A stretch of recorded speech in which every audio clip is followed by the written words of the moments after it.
পররাষ্ট্র প্রতিমন্ত্রী নম্বর 1 হুমায়ুন কবিরকে সাংবাদিকরা প্রশ্ন করেছিলেন তার দ্বৈত নাগরিকত্বের বিষয়ে অথবা তার ব্রিটিশ নাগরিকত্ব বিষয়ে।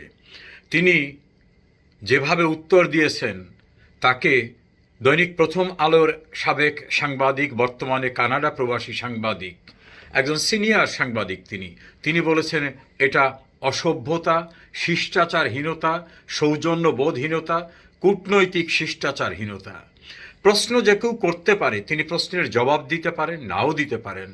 কার জ্বালা, কেন তাদের জ্বলছে, তিনি 1-11 সরকারের কথা মনে করানো সহ অনেক কাহিনী সামনে নিয়ে আসলেন। কিন্তু তিনি বিদেশি নাগরিক কিনা এ প্রশ্নে কোনো জবাব দিলেন না।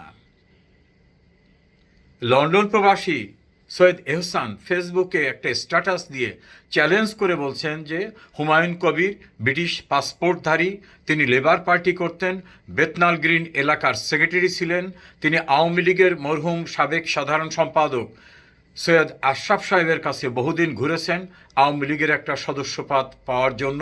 আওয়ামী লীগ তাকে সদস্যপদ দেয়নি, পরবর্তীতে তিনি বিএনপিতে যোগদান করেছেন। এখানে একটি প্রণিধানযোগ্য যে বর্তমান যিনি পররাষ্ট্রমন্ত্রী, তিনি যখন ডক্টর ইউনূসের নিরাপত্তা উপদেষ্টা ছিলেন, সেই সময় বর্তমান বিএনপির স্বরাষ্ট্রমন্ত্রী সালাউদ্দিন এবং বিএনপির ভারপ্রাপ্ত মহাসচিব যিনি রুহুল কবির রিজভী, দুজনে দুটি বক্তব্য দিয়েছিলেন তার বিরুদ্ধে। সালাউদ্দিন সাহেব বলেছিলেন, ডক্টর ইউনূস, আপনার কি কাণ্ডজ্ঞান বলতে কিছু নাই?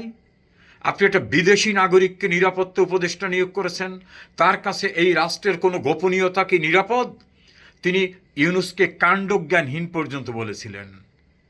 পরিস্থিতির পরিবর্তনে সেই বিদেশি নাগরিকরা, সেই সালাউদ্দিন, সেই রুহুল কবির রিজভীর দলের সরকারের পররাষ্ট্রমন্ত্রী হয়ে গেল। একইভাবে